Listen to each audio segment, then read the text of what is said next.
Hello everyone, I hope you all are fine. So in this video we are going to discuss कि जो reasoning है stenographer के लिए जो reasoning होता है उसमें आपको 50 में से 40 प्लस कैसे स्कोर करना है, बिकॉज 50 में से 40 plus score is quite decent and for that you have to focus on only one thing, which is the only रामबाण for all of the problems which you face in the reasoning area.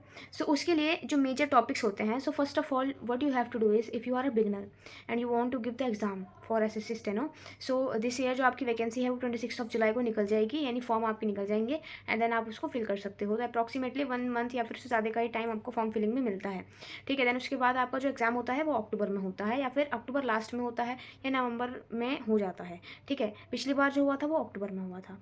Then what is the major thing that we have to focus on if we talk about the reasoning for scoring 40 plus marks out of 50. So the first step, you have to follow your preparation in the steps. So the first step which you have to follow is just analyze the past year question paper, and by analyzing the past year question paper you will get to know about the topic wise weightage of the questions which are being asked in the SSC steno paper. So you will get to know that there are certain type of question जिनको आप कर पा रहे हो and there are certain type of question जिनको आप नहीं कर पा रहे हो. सो द क्वेश्चंस जो आपसे टैकल हो रहे हैं उसको आपको कुछ इतना ज़्यादा गौर नहीं देनी है, मतलब उनकी आपको सिर्फ क्वेश्चन के फॉर्म में प्रैक्टिस करनी है. एंड जो क्वेश्चंस आपसे नहीं हो रहे हैं means you are lagging behind in the conceptual criteria for that particular topic, then you have to make it clear. And for making that portion, the conceptual portion of a particular topic clear, you have to watch a video. Reasoning की video आप किसी भी educator से देख सकते हो. I am not specifying any educator. So जो भी आपको अच्छी लगे, जो भी आपको समझ में आए वो वीडियो आप देख सकते हो. जैसे देर आर सर्टेन टॉपिक्स जो आपको यहाँ पर ध्यान देने के होते हैं. सो टॉपिक्स जो वो होते हैं, तो पहला टॉपिक अगर मैं यहाँ पे बताऊँ तो जैसे आपका हो जाता है ब्लड रिलेशन का टॉपिक. वो बहुत ही इंपॉर्टेंट है, वो तो आता ही आता है. ठीक है, उसके 1 से 2 क्वेश्चन आपको वहाँ पे मिल जाते हैं. देन आपका जो नंबर सीरीज वाले क्वेश्चन, यानी नंबर सीरीज वाले जो हमारे क्वेश्चन होते हैं वो आ जाते हैं. अल्फ़ाबेट सीरीज वाले आपके क्वेश्चन हो जाते हैं, वो हो जाते हैं. एंड ऑल्सो आपका जो फिगर, आपका जो एक पैटर्न फिगर आउट करना होता है एक पर्टिकुलर फिगर में, उससे आपका जो फिलअप है यानी fill in the blank type में वो आ जाते हैं. एंड ऑल्सो आपका इस तरीके के क्वेश्चन आपको देखने के लिए मिलते हैं कि एक पर्टिकुलर रेशियो प्रोपोर्शन वाले जो क्वेश्चन होते हैं, जो एक्चुअली मैथमेटिकल कैलकुलेशन सॉल्व नहीं होते हैं, वो रीजनिंग एनालिटिकल थिंकिंग पे बेस्ड होते हैं. ठीक है, so all this type of question are being asked by SSC in the stenographer exam.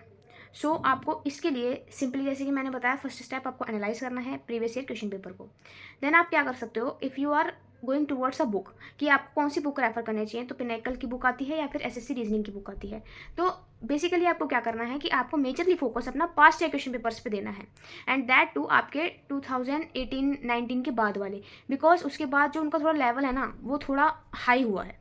ठीक है, तो यस, जैसे TCS बेस्ड पैटर्न है तो उसके बेस पे आपका जो वो लेवल है वो हाई हो गया है. उससे पहले आपका थोड़ा बहुत लो था, तो ईजिली क्वेश्चन निकल रहे थे, बट इस टाइम पे हमारे थोड़े डिफिकल्ट हो जाते हैं. टाइमली होना, क्वेश्चन हो जाएंगे, जो मेजर इशू आएगा वो टाइम का, and that major issue of time can only be resolve by the immense practice.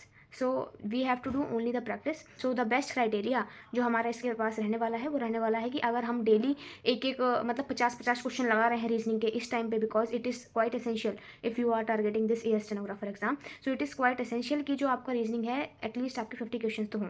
Means you are targeting 1 year by year shift wise. आपको एक शिफ्ट का, एक ईयर का, एक डेट का आपको एक एक पेपर तो उठा के चलना ही है. If you are focusing on the reasoning, and reasoning वाले सेक्शन पे आप अगर फोकस कर रहे हो तो आपको एक ईयर का रीजनिंग का पेपर यानी 50 क्वेश्चन तो कर ही लेने हैं एक दिन में. ठीक है, तो अभी you have enough days and you have to revise those PYQs multiple times. ठीक है, एटलीस्ट आपको रिवीजन जो करनी है वो 5 टाइम्स करनी है, 5 to 6 टाइम्स, जिसमें आपको उन पर कमांड हो जाएगी, उस तरीके के क्वेश्चन में कमांड हो जाएगी. जो क्वेश्चन नहीं हो रहा उसका कॉन्सेप्ट हमें यूट्यूब से देखना है. ठीक है, एंड देन उसके क्वेश्चन आपको पास्ट ईयर पेपर से लगाने हैं. ठीक है, पास्ट ईयर पेपर्स तो आपको गूगल कर लोगे, या फिर I am giving the website link, आप वहाँ से भी डाउनलोड कर सकते हो, जिसमें आपका क्या है कि आपका आंसर तो नहीं, आपको सिर्फ आंसर गिवन है, वहाँ पे सोल्यूशन नहीं गिवन. सोल्यूशन आप अगर गूगल पे भी डालोगे तो भी आपको वहाँ पे मिल जाएगा. ठीक है, and there are also many website जहाँ पे वो सोल्यूशन के साथ भी अपना जो आंसर की है वो यहाँ पर पब्लिश करते हैं, तो आप वहाँ पे जाके देख सकते हो. तो उन सभी वेबसाइट्स के लिंक मैंने कमेंट बॉक्स में, डिस्क्रिप्शन बॉक्स दोनों में गिवन है, वहाँ पे जाके देख सकते हो. ठीक है, and if you are going forward, तो रीजनिंग में आपके यही होते हैं. इस वीडियो के एंड में, यानी कि अभी 1-2 सेकंड में, मैं यहाँ पे दिखाने वाली हूँ कि आपका जो टॉपिक वाइज वेटेज है वो क्या रहने वाली है, एंड किस टॉपिक को आपको कौन सी वेटेज देनी है according to the number of questions being asked in the stenographer exam. So share this video to your friends and subscribe my channel for these type of videos.